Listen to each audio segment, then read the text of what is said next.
નમસ્કાર વિદ્યાર્થી મિત્રો, વર્લ્ડ ઇનબોક્સની યુટ્યુબ ચેનલમાં હું કૃતાર્થ વાઘેલા આપ સૌનું હાર્દિક સ્વાગત કરું છું. દોસ્તો, આજે આપણે કરંટ સંબંધિત ખાસ મહત્વના મુદ્દાઓ ધ્યાને લેવા છે.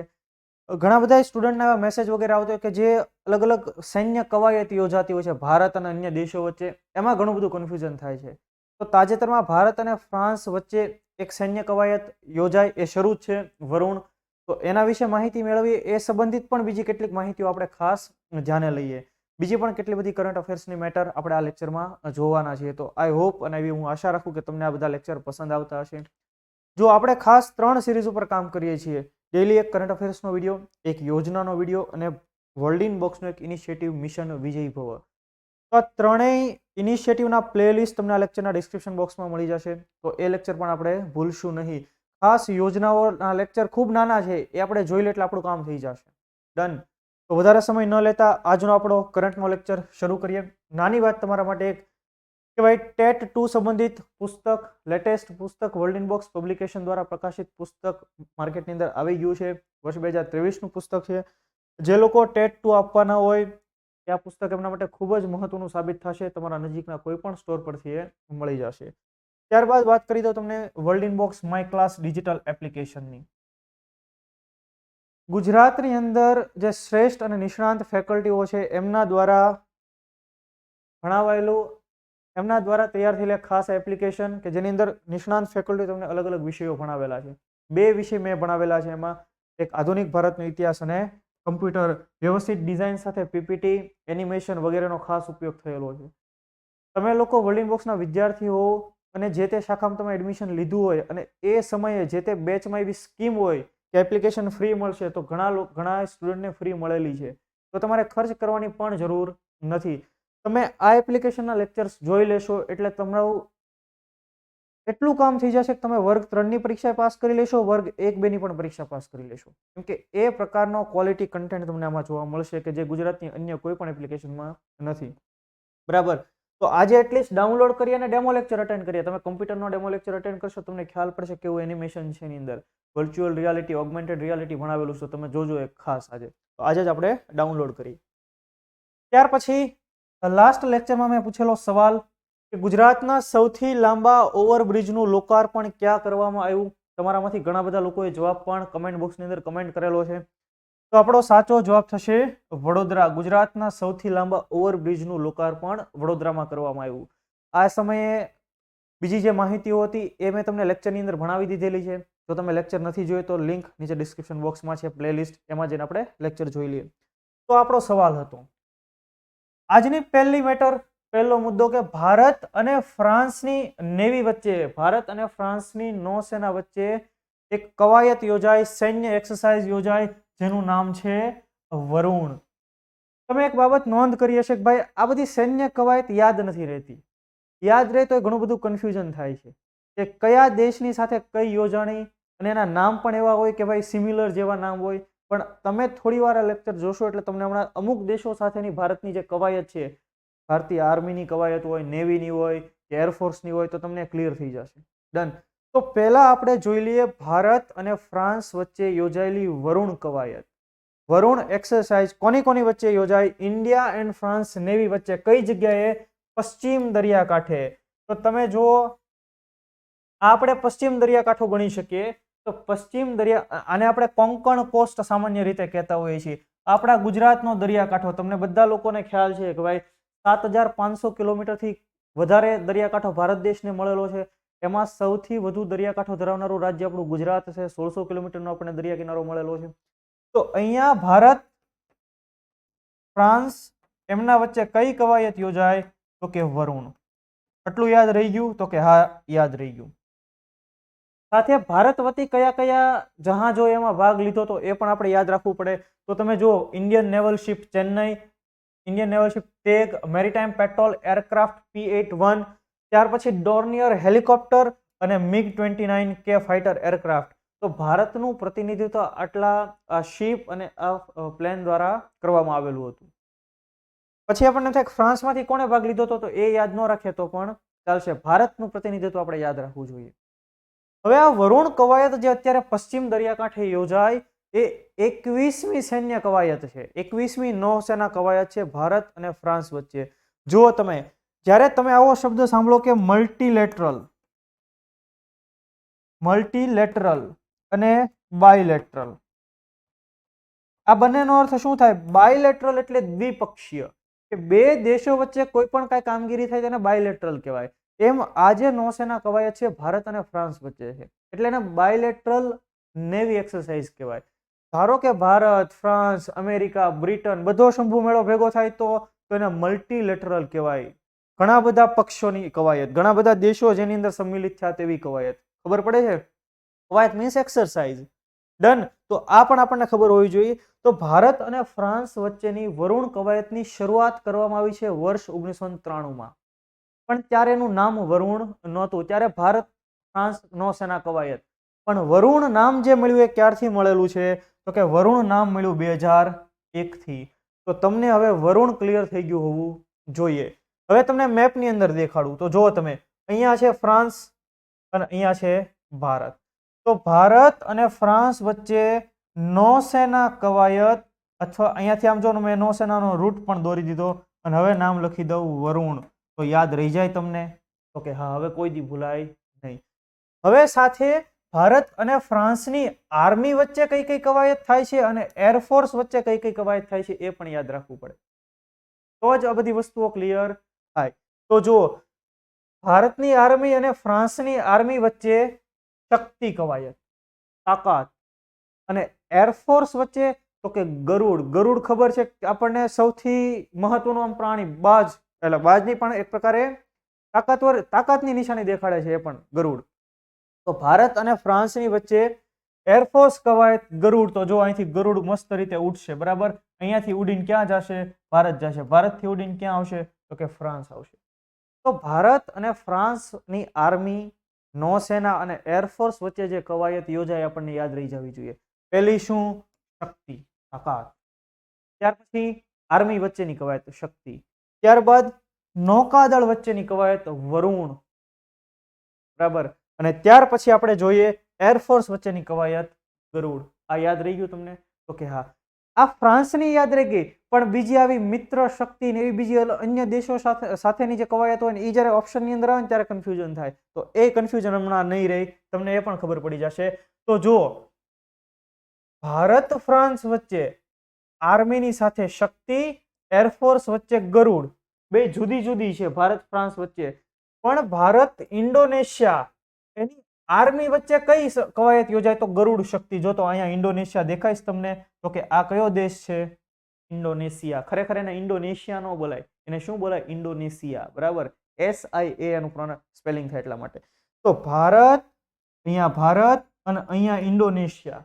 તો એ બંને દેશોની આર્મી વચ્ચે કઈ કવાયત? તો કે ગરુડ શક્તિ. એટલે હું અહીંયા તમને લખી દઉં, ગરુડ શક્તિ. ખ્યાલ આવ્યો તમને? શક્તિ, માત્ર શક્તિ ભારત ફ્રાન્સની આર્મી વચ્ચે, માત્ર ગરુડ ભારત ફ્રાન્સની એરફોર્સ વચ્ચે. જ્યારે ગરુડ શક્તિ આખી હોય તો અહીંયા વહી આવવાનું સીધું. પહેલા આ બે દેશની વાત કરતા હતા, ભારત ને ફ્રાન્સની વાત કરતા હતા. જેવું ભેગું થઈ ગયું એટલે અહીંયા વહી આવવાનું, ભારત ઇન્ડોનેશિયાની આર્મી વચ્ચે ગરુડ શક્તિ. યાદ રહી ગયું દરેકને? ગુડ. જો આ બધી ટેકનિકો છે કે જે ઇમ્પોર્ટન્ટ વસ્તુ છે ને આનાથી જ આ બધી વસ્તુઓ યાદ રહેશે, નહીતર બધું ભેગું થઈ જાય. કેમ કે એવા મુદ્દાઓ છે કે આપણને ગોટો વાળી દે, આપણથી ભેગું જ ન થાય. ડન. પણ આપણે હવે સમજાઈ જશે. અને નૌકાદળ, નેવી વચ્ચેની કવાયત તો એમનેમ એક્સરસાઇઝ યાદ રહી જાય. જો IND એટલે ઇન્ડિયા અને ઇન્ડો એટલે ઇન્ડોનેશિયા. તો IND ઇન્ડો કોર્પેટ, તો એ ભારત અને ઇન્ડોનેશિયા વચ્ચેની નૌસેના કવાયત છે. યાદ રહી ગયું તમને દરેકને? હવે ભૂલાય ક્યારેય ન ભૂલાય. તો ગરુડ, ખાલી ગરુડ આવે તો ફ્રાન્સ સાથે, ખાલી શક્તિ આવે તો ફ્રાન્સ સાથે, પણ ગરુડ અને શક્તિ ભેગી થઈ જાય તો કોની સાથે? ઇન્ડોનેશિયા સાથે. સમજાણું? જો તમને ખરેખર સમજાઈ ગયું કમેન્ટ કરી દેજો કે હા સમજાઈ ગયું એમ, બરાબર. તમારી કમેન્ટ અમે વાંચતા હોય, અમારી ટીમ વાંચતી હોય, તમારા દરેક બાબતો ઉપર ધ્યાન રહેતું હોય છે એટલા માટે. હવે બીજી છે મિત્ર શક્તિ. ભાઈ, ભારત અને શ્રીલંકા વચ્ચેની આર્મીની કવાયત, આર્મીની એક્સરસાઇઝ મિત્ર શક્તિ. તો જુઓ, અહીંયા આપણે શ્રીલંકા દેશ, ભારત કેટલો દયાળુ છે તમે વિચારો. શ્રીલંકાને જરાય શરમ નથી, એને હમ્બનટોટા બંદર કોને આપી દીધું? આ ચાઇના, જે નો રહેવા દે ક્યાંય ના, એને આપી દીધું. છતાંય ભારત એવો દયાળુ દેશ છે કે તમે 1 કે 2 રૂપિયાનો નકશો લેવા જાશો ભારતનો, તો આપણે શ્રીલંકાનો નકશો ફ્રી આપીએ છીએ. જુઓ તમે, હેઠે તમને તરત દેખાઈ આવશે. બરાબર. તો ભારત અને શ્રીલંકા મિત્રો છે ભાઈ, તો એની વચ્ચે કઈ કવાયત હોય, કઈ એક્સરસાઇઝ હોય, તો કે મિત્ર શક્તિ, મિત્રમાં રહેલી તાકાત, જય વીરુની જોડી, 7 અજूबे इस दुनिया में, 8वीं अपनी जोड़ी, तोड़े सभी नहीं टूटे ये धर्मवीर की जोड़ी. તો મિત્ર શક્તિ, અહીંયા મિત્રતાની વાત થાય છે ભારત શ્રીલંકા વચ્ચે. અને નૌકાદળ કવાયત પરીક્ષામાં પૂછાઈ ગઈ છે, બટ ઓબ્વિયસ છે, યાદ રહી જાય એવી છે, સહેલી છે. સ્લાઇનેક્સ, શ્રીલંકા ઇન્ડિયા નેવલ એક્સરસાઇઝ, સ્લાઇનેક્સ. આ બધું હવે હું એવું ધારી લઉં તમને યાદ રહી ગયું હશે. તો આ લેક્ચરમાં આપણે ફ્રાન્સ, ઇન્ડોનેશિયા અને શ્રીલંકા એમની સાથે ભારતીય સેનાની જે પણ કાંઈ કવાયત રહેતી હોય છે એ જોઈ ગયા. એટલું ક્લિયર થઈ ગયું તો કે હા, બધો ડોઝ એક હારો નહીં લેવાનો. બરાબર. હવે પછી બીજી અમુક એવી કવાયતો છે, આપણે એ સાથે પણ નેક્સ્ટ લેક્ચરમાં જોશું. ડન. હવે જ્યારે આ મુદ્દો આપણે ભણીએ છીએ ત્યારે હજી એક કવાયત ભણવામાં આપણે જરૂરી છે, જેનું નામ છે ભારત અને જાપાન વચ્ચે વીર ગાર્ડિયન. તો સિમ્પલ, પહેલા જેવું તમે નામ સાંભળો એટલે તમારે નકશાની અંદર જો અહીંયા જાપાન, અહીંયા ભારત, તો બંનેની વચ્ચે લખી નાખો વીર ગાર્ડિયન. તો જો અહીંયા સ્પષ્ટ લખેલું છે કે ભારત અને જાપાન વચ્ચે વીર ગાર્ડિયન સૈન્ય અભ્યાસનું આયોજન થયું ઇન્ડિયન એરફોર્સ અને જાપાની વાયુ આત્મરક્ષા બળ, જાપાની એરફોર્સ વચ્ચે. તો ધર્મ ગાર્ડિયન જે 16 થી 26 જાન્યુઆરી 2023, એનો મતલબ કે અત્યારે આ એક્સરસાઇઝ શરૂ છે અને તમે જો 26 જાન્યુઆરી પછી જુઓ તો તમારે એમ સમજવાનું કે એક્સરસાઇઝ યોજાઈ ગઈ. કઈ જગ્યાએ યોજાય? તો જાપાનના 2 એરપોર્ટ, ખાસ હયાકુરી એરપોર્ટ અને ઇરુમા એરપોર્ટ ઉપર આ સૈન્ય કવાયત યોજાઈ હતી, આ એરફોર્સ કવાયત યોજાય, જેમાં ભારત વતી 150 જેટલા સૈનિકોની એક ટુકડી, એક દળે, એક બટાલિયને ભાગ લીધો હતો. જેમાં ભારતનું પ્રતિનિધિત્વ બીજા કયા કયા વિમાનોએ વગેરે કર્યું? તો કે જો IL-70 એડ mid air refuelling aircraft, Sukhoi 30 MKI aircraft, એમણે ભારતનું પ્રતિનિધિત્વ કર્યું હતું, ભારત વતી જોડાયા હતા. હું આશા રાખું કે તમને બધી વસ્તુ સમજાતી હશે, ક્લિયર થઈ જતી હશે. તો ભારત અને જાપાન વચ્ચે વીર ગાર્ડિયન 2023 સૈન્ય અભ્યાસ યાદ રહેશે દરેકને? ગુડ.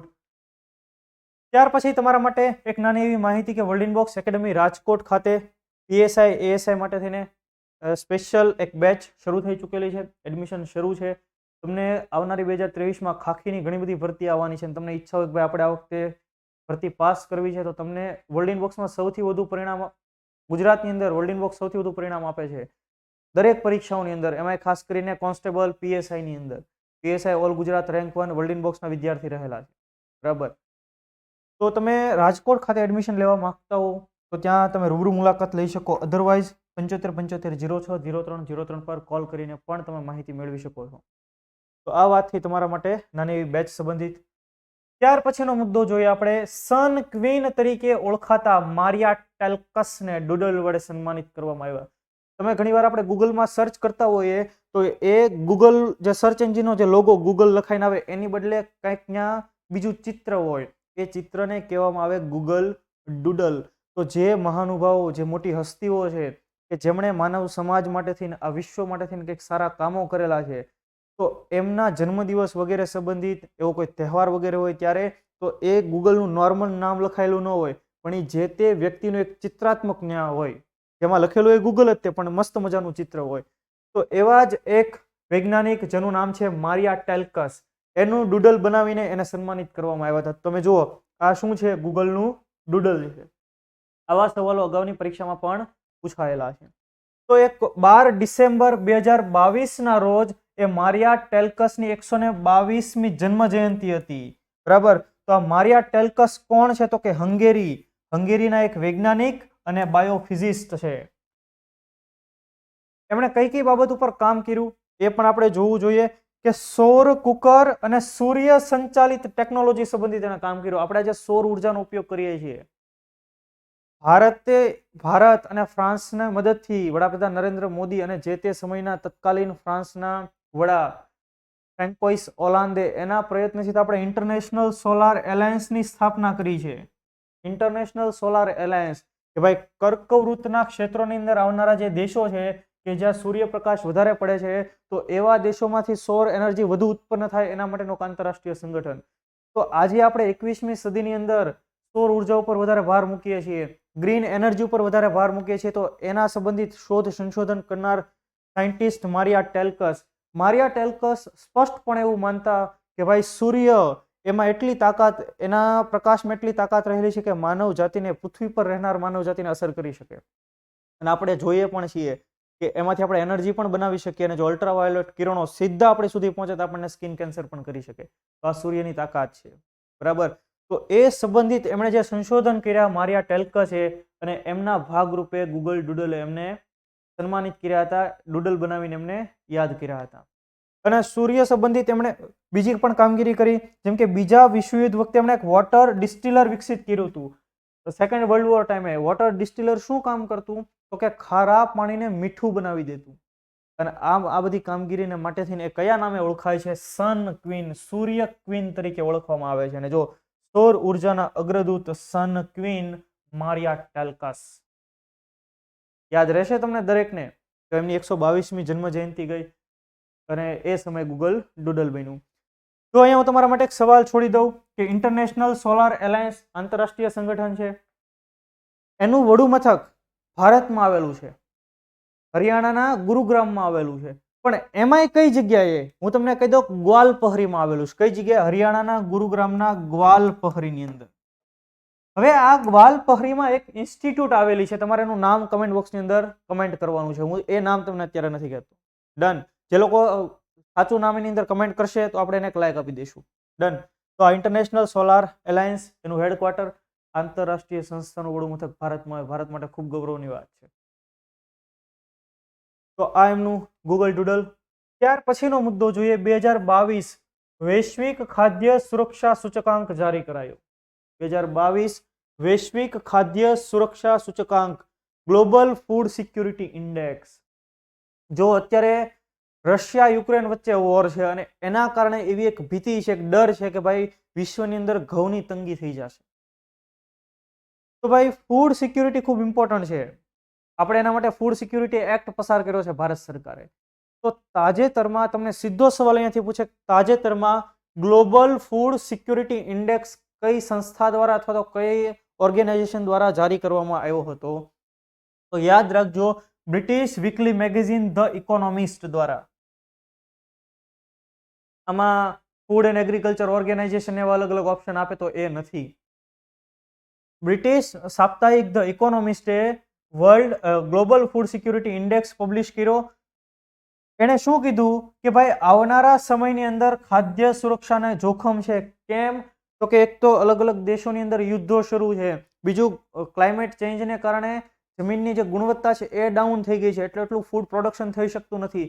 ત્રીજું તો કે ભાઈ વસ્તી વિસ્ફોટ એટલો છે, 8 અબજની વસ્તી પહોંચી ગઈ, આપણને બધાને ખ્યાલ છે. અને 8 અબજમું બાળક ક્યાં જન્મ પામ્યું? ફિલિપાઇન્સની અંદર જન્મ પામ્યું. ડન. તો આવા બધા કારણોસર આવનારા સમયની અંદર ફૂડ ક્રાઇસિસ સર્જાઈ શકે એવું આ અહેવાલની અંદર કહેવામાં આવેલું છે. 11મો અહેવાલ હતો. તો હવે આ રિપોર્ટની અંદર બીજો કઈ કઈ બાબતનો ઉલ્લેખ કર્યો, તો કયા કયા દેશોએ સારું પરફોર્મન્સ કર્યું એ પણ યાદ રાખવું જોઈએ. તો પહેલા આપણે આફ્રિકા ખંડ જોઈએ. જો યુરોપ ડેવલપ ખંડ આપણે કોન્ટિનેન્ટ ગણી શકીએ. ત્યાર પછી એશિયા, તો એશિયાના પણ ઘણા દેશો છે, ઘણા સારા ડેવલપ છે, ડેવલપિંગ કન્ટ્રી છે, પણ આટલો બધો ખાસ ભૂખમરો નથી. એક ભિખારિસ્તાન ઉર્ફે પાકિસ્તાનની વાત જુદી છે, બરાબર. એને તો કંઈક અલગ જ તે અહીંયા ધારાધોરણ રહેતા હોય છે. તો દક્ષિણ આફ્રિકાએ આફ્રિકા ખંડમાં સૌથી વધુ ખાદ્ય સુરક્ષિત દેશ બની ગયો. કોણ? South Africa. આફ્રિકા આખો ખંડ અને એનો દેશ દક્ષિણ આફ્રિકા. તમે નકશો જુઓ તો આફ્રિકા ખંડનો નકશો કંઈક આવો બને છે, બરાબર. અહીંયાથી પછી આમ આરબના દેશો શરૂ થઈને આમ ભારત આવે. તો અહીંયા આવેલો દેશ છે દક્ષિણ આફ્રિકા. તો ટ્યુનેશિયાને પાછળ રાખીને દક્ષિણ આફ્રિકા, સાઉથ આફ્રિકા, આફ્રિકા ખંડની અંદર ફૂડ સિક્યુરિટીમાં સૌથી આગળ, કે ત્યાં બહુ એટલો બધો વાંધો આવે એવી સ્થિતિ નથી. ડન. યાદ રહેશે દરેકને? તો કે હા, એવું આ અહેવાલમાં કીધું. પછી કયા કયા દેશો એવા છે કે જ્યાં ફૂડ સિક્યુરિટીમાં સારી વસ્તુ છે, અહીંયા કઈ પ્રશ્ન થાય એવું નથી, એ લોકોમાં ખાદ્ય સંબંધિત કોઈ આવનારા સમયની અંદર કટોકટી નહીં થાય. તો એ દેશોની અંદર પહેલા ક્રમાંકે છે ફિનલેન્ડ, બીજા ક્રમાંકે છે આયર્લેન્ડ અને ત્રીજા ક્રમાંકે છે નોર્વે.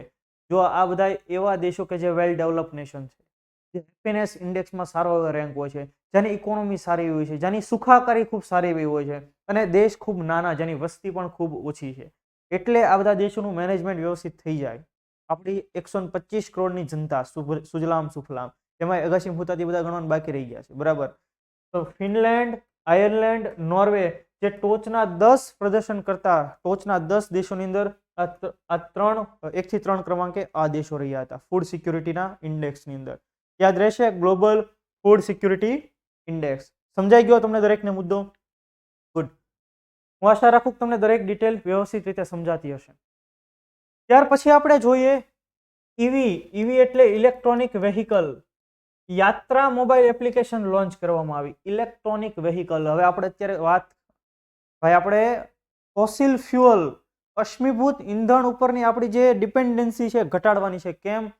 તો કે આપણે આપણી ઇન્કમનો મોટા ભાગનો જથ્થો એ ફોસિલ ફ્યુઅલ પાછળ વાપરી નાખીએ છીએ, ક્રૂડ ઓઇલ પાછળ વાપરી નાખીએ છીએ.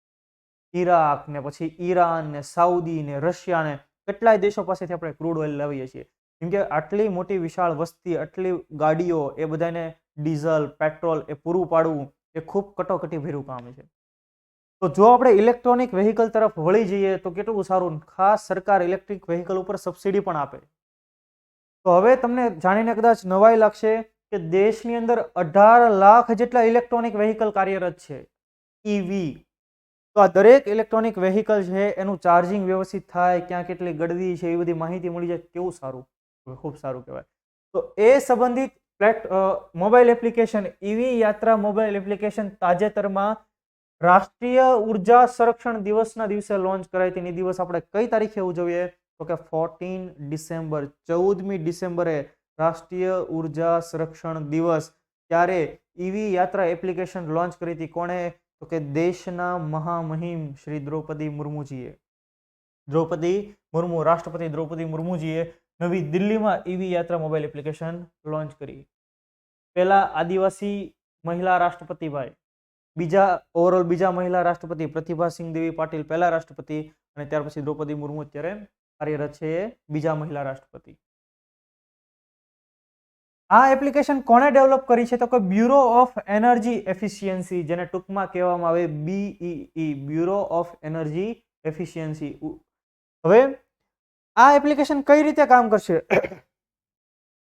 તો કે ચાર્જર પોઈન્ટ ઓપરેટરો કે જે આ પ્રકારના ચાર્જિંગની સુવિધા આપણને પૂરી પાડે છે, એ ઓપરેટરો આ એપ્લિકેશન ઉપર પોતાનું રજીસ્ટ્રેશન કરાવી શકશે. પછી ઇલેક્ટ્રિક વેહિકલ ચાર્જિંગ સ્ટેશન પર સ્થાપિત ચાર્જર કયા કયા પ્રકારના છે, ઇલેક્ટ્રિકલ વાહનને ચાર્જ કરવા માટેનો રેટ શું, એના માટેનો ટેરિફ શું, ચાર્જિંગ સ્ટેશનો દ્વારા પ્રદાન કરવામાં આવતી અધર સર્વિસીસ શું છે, ક્યાં કેટલી વાર લાગે એવી છે. તો આ તમામ માહિતીઓ એક એપ્લિકેશનમાં મળી જાય અને એનું મેનેજમેન્ટ વ્યવસ્થિત થાય. તો એટલા માટે ઈવી યાત્રા મોબાઈલ એપ્લિકેશન લોન્ચ કરવામાં આવી છે. યાદ રહેશે તમને દરેકને? ગુડ. તો ભારતની અંદર અત્યારે ઇલેક્ટ્રોનિક વેહિકલ માટેના ચાર્જિંગની પરિસ્થિતિ શું છે? ક્યાં કેટલા ઇલેક્ટ્રિક વેહિકલ ચાર્જિંગ સ્ટેશનો છે? તો યાદ રાખજો કે કર્ણાટકમાં સૌથી વધારે 698 ચાર્જિંગ સ્ટેશનો છે. જેમ પેટ્રોલ પંપ છે એમ આવનારા સમયની અંદર આપણને ખૂણે ખૂણે આ ઇલેક્ટ્રોનિક વેહિકલના ચાર્જિંગ સ્ટેશનો જોવા મળશે.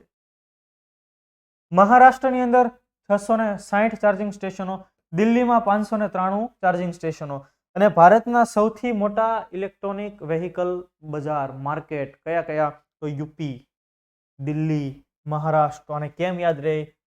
એમને આપણને યાદ રહી જાય. બરાબર. અહીંયા યુપી, અહીંયા દિલ્હી અને અહીંયા મહારાષ્ટ્ર. EV electronic vehicle. આટલો તમે નકશો યાદ રાખો એટલે તમારું કામ થઈ જાય. ડન. તો આ મોટા ઇલેક્ટ્રોનિક વેહિકલ સંબંધિત માર્કેટ ઉત્તર પ્રદેશ, દિલ્હી, મહારાષ્ટ્ર. તો એ સંબંધિત આ ઈવી યાત્રા મોબાઈલ એપ્લિકેશન. યાદ રહેશે દરેકને? ગુડ. તો હું ધારી લઉં કે તમને બધા જ મુદ્દાઓ વ્યવસ્થિત સમજાય છે. સહેજ પણ હડબડાટી નથી કરવાની, શાંતિથી આ મુદ્દાઓ જોવાના છે. લખવાની પણ તમારે જરૂર નથી. તમારે કંઈક આવો ડાયાગ્રામ બનાવવો હોય, જેમ હમણાં પાછળની આપણે મેટરમાં બનાવ્યો, એવો બનાવો તમે બનાવી શકો છો. બાકી તમને આની પીડીએફ મળી જવાની છે, એટલે તમારે એની કોઈ પણ ચિંતા કરવાની નથી.